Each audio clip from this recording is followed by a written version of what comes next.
Halo, Assalamualaikum warahmatullahi wabarakatuh.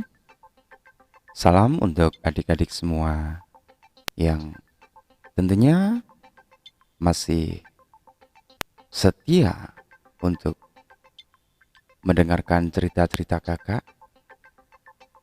Dan tentunya jangan lupa juga sebelum mendengarkan siapkan cemilan atau minuman untuk adik-adik, karena cerita kakak mungkin terlalu panjang untuk adik-adik dengarkan. Atau bisa juga adik-adik sambil rebahan untuk beristirahat, bobok siang biar tambah sehat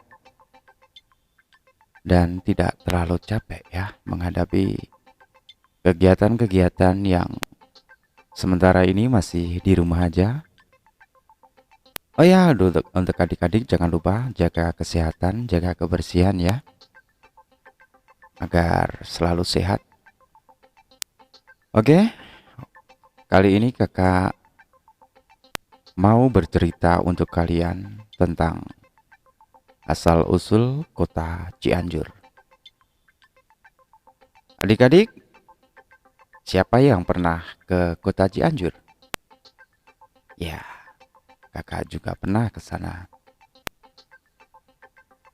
Jika yang belum, yuk kapan-kapan libur ke Cianjur ya. Dianjurkan karena namanya Cianjur. Mungkin itu adalah anjuran atau apa ya. Mari kita simak ceritanya. Bagaimanakah cerita rakyat asal mula nama kota Cianjur?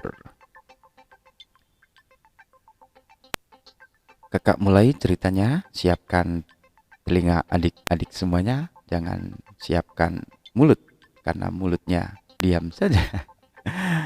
Dan untuk para ibu, jaga anak-anak ya. Perdengarkan cerita-cerita rakyat seperti ini agar anak-anak kita tahu, anak-anak kita mengenal legenda-legenda yang hampir punah tentunya di zaman seperti ini. Jarang sekali anak-anak yang mau atau gemar mendengarkan dongeng-dongeng legenda seperti ini. Oke, kita langsung ke ceritanya. Asal muasal nama kota Cianjur. Pada zaman dahulu di daerah Jawa Barat ada seorang lelaki yang sangat kaya. Seluruh sawah dan ladang di desanya menjadi miliknya.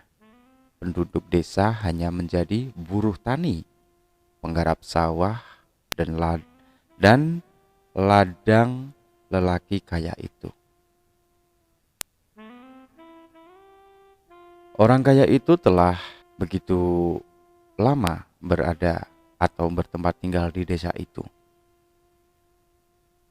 Orang kaya itu oleh penduduk desa dijuluki Pak Kikir, karena memang dia adalah orang yang sangat kikir. Kikir artinya adalah pelit atau ya semacam orang yang egois dan mementingkan dirinya sendiri tanpa peduli dengan orang lain. Kekikirannya Pak Kikir tidak pandang bulu sampai-sampai terhadap anak lelaki satu-satunya pun dia juga sangat pelit. Untunglah sifat kikir itu tidak menular pada anak lelakinya itu. Anak Pak Kikir itu berwatak baik. Tanpa sepengetahuan ayahnya, sering dia membantu tetangganya yang kesusahan. Baik juga ini anaknya. Menurut anggapan dan kepercayaan masyarakat desa itu, jika menginginkan hasil panen yang baik dan melimpah, maka harus diadakan pesta syukuran dengan baik pula. Takut jika panen berikutnya gagal, maka Pak Kikir terpaksa mengadakan pesta syukuran dan selamatan. Semua warga desa diundang oleh Pak Kikir. Penduduk desa mengira akan mendapatkan makanan yang enak dan lezat dalam selamatan itu. Namun perkiraan mereka itu meleset. Ternyata Pak Kikir hanya menyediakan hidangan ala kadarnya. Itu pun tidak cukup untuk menjamu seluruh orang yang diundang. Banyak di antara undangan yang tidak mendapat makanan. Mereka akhirnya hanya dapat mengelus dada atas sikap Pak Kikir yang lagi-lagi terbukti kikir. Sudah berani mengundang orang ternyata tidak dapat menyediakan makanan. Sungguh keterlaluan. Buat apa hartanya yang segudang itu? Tuhan tidak akan memberikan berkah pada derajatnya, pada hartanya yang banyak itu. Demikianlah pergunjingan dan sumpah serapah dari orang-orang miskin mewarnai pesta selamatan yang diadakan Pak Kikir. Pada saat pesta selamatan sedang berlangsung, tiba-tiba datanglah seorang nenek tua renta yang meminta sedekah pada Pak Kikir. Tuhan, Tuhan, berikan saya sedekah, walau hanya dengan sesuap nasi. Rintih nenek itu meminta belas kasihan kepada Pak Kikir. Apa? Sedekah? Kau kira untuk menanak nasi tidak diperlukan jerih payah? Hah, dasar orang miskin. Berilah saya sedikit saja dari harta Tuhan yang berlimpah. Berlimpah ruah itu, Tuhan. Tidak! Cepat pergi dari sini. Kalau tidak, aku akan suruh tukang pukulku untuk menghajarmu. Ayo pergi. Nenek itu nampak mengeluarkan air mata. Demikianlah nenek tua itu tidak mendapatkan sedekah, tetapi malah diusir secara kasar oleh Pak Kikir. Dan nenek itu pun segera meninggalkan halaman rumah Pak Kikir. Melihat kejadian itu, putra Pak Kikir sangat sedih. Lantas diam-diam dia mengambil jatah makanan siangnya, lalu dikejarnya nenek yang sudah sampai di ujung desanya itu. Diberikannya makanan itu kepada si nenek. Nenek itu merasa sangat bergembira sekali. Sungguh baik engkau, nak. Semoga kelak hidupmu menjadi mulia, nak. Setelah si anak muda itu pergi, si nenek melanjutkan perjalanannya. Sampailah dia di sebuah bukit dekat desa. Dia berhenti sejenak. Dilihatnya rumah milik Pak Kikir yang paling besar dan megah di desa itu. Sementara penduduk di sekelilingnya menderita karena ketamakan Pak Kikir. Karena melihat kelakuan Pak Kikir itu, si nenek marah dan berkata, Ingatlah Pak Kikir. Keserakahan dan kekikiranmu akan menenggelamkan dirimu sendiri. Tuhan akan menimpakan hukuman kepadamu, Pak Kikir. Ingatlah itu. Begitulah kata-kata nenek. Nenek itu lalu menancapkan tongkatnya di tanah. Lalu dicabutnya lagi. Dari lubang tancapan itu memancar air yang sangat deras. Makin lama air itu makin besar dan menuju ke desa. Banjir! Banjir! Teriak orang-orang desa yang mulai panik melihat datangnya air bah dari lembah itu. Kemudian anak Pak Kikir segera menganjurkan orang-orang agar segera meninggalkan desa dan lari ke atas bukit. Cepat! Cepat, tinggalkan desa ini. Larilah ke atas bukit yang aman. Ayo semuanya, mari kita lari.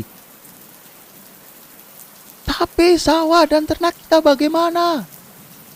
Kalian pilih harta atau jiwa. Sudah tidak ada waktu untuk membawa harta lagi. Jawab anak Pak Kikir kepada seorang rakyat yang mengkhawatirkan harta bendanya. Anak Pak Kikir yang bijak itu terus berteriak-teriak mengingatkan penduduk desa. Ia juga membujuk ayahnya agar segera keluar rumah. Ayah, cepat tinggalkan rumah ini. Kita harus segera keluar menyelamatkan diri. Apa? Lari begitu saja? Tolol! Ya, Pak Kikir marah dan memarahi anak laki-lakinya. Aku harus mengambil peti hartaku yang kusimpan dalam tanaman dulu. Karena tidak ada waktu, anak Pak Kikir segera berlari menyelamatkan diri. Sementara Pak Kikir terus mengumpulkan harta bendanya. Dia terlambat menyelamatkan diri, akhirnya tenggelam dalam arus air bah. Sebagian besar penduduk desa, ternak, putra Pak Kikir selamat. Mereka sedih melihat desanya tenggelam. Kemudian mereka memutuskan mencari daerah baru. Mereka mengangkat anak Pak Kikir sebagai pemimpin desa mereka yang baru. Karena Pak Kikir telah meninggal dunia dalam kutukan air bah itu. Putra Pak Kikir lalu menganjurkan penduduk untuk mengolah tanah yang telah dibagi rata. Pimpinan desa baru itu mengajari penduduk menanam padi dan bagaimana mengairi sawah secara baik. Desa itu kemudian disebut desa anjuran. Penduduk desa selalu mematuhi anjuran pimpinannya.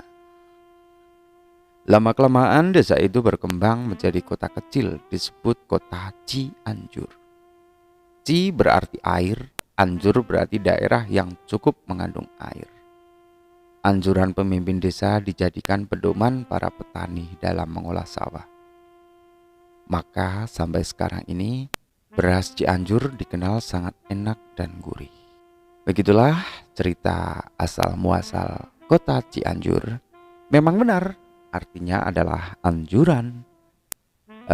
Seperti anjuran pemerintah saat ini untuk tetap di rumah dan jaga social distancing. Jauhi keramaian ya. Untuk adik-adik juga jangan lupa kalau keluar pakai masker dan selalu cuci tangan agar bersih dan terjauh dari kuman. Oke, cerita kali ini kakak sudahi dulu. Nanti akan ada cerita-cerita lain yang tentunya akan menarik untuk disimak oleh adik-adik semua. Terima kasih untuk adik-adik yang sudah mau mendengarkan. Salam sehat, salam pintar, dan tentunya salam bahagia untuk semuanya. Wassalamualaikum warahmatullahi wabarakatuh.